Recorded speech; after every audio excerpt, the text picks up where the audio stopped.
جعلی دستاویزات پر افغان باشندوں کے پاکستانی پاسپورٹ بنانے والے بڑے نیٹ ورک کو پکڑ لیا گیا۔ وفاقی تحقیقاتی ادارے FIA کے کاؤنٹر ٹیررزم ونگ نے انٹیلیجنس اطلاع پر عوامی مرکز کراچی پاسپورٹ آفس پر چھاپہ مارا اور ذرائع کے مطابق اسداد دہشت گردی ونگ کی اس کارروائی کے دوران پاسپورٹ آفس کے اسسٹنٹ ڈائریکٹر کو حراست میں لے لیا گیا، جبکہ دفتر میں موجود ریکارڈ کی تفصیلی جانچ پڑتال بھی کی گئی۔ کارروائی کے دوران 70 سے زائد ایسے مشتبہ غیر ملکی افراد کے پاسپورٹ بنانے کی دستاویزات برآمد ہوئی، جن کا تعلق مبینہ طور پر افغانستان سے ہے، اور اس حوالے سے مزید تصدیق کی جا رہی ہے۔ FIA کے کاؤنٹر ٹیررزم ونگ نے معاملے کی مزید تفتیش اور تحقیق کا باقاعدہ آغاز کر دیا ہے۔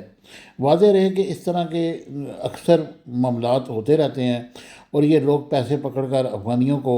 پاکستانی شہری بنا کر ان کو پاسپورٹ جاری کرتے ہیں، اور یہ باہر جا کے وارداتیں کرتے ہیں، جس سے پاکستان کا نام بدنام ہوتا ہے۔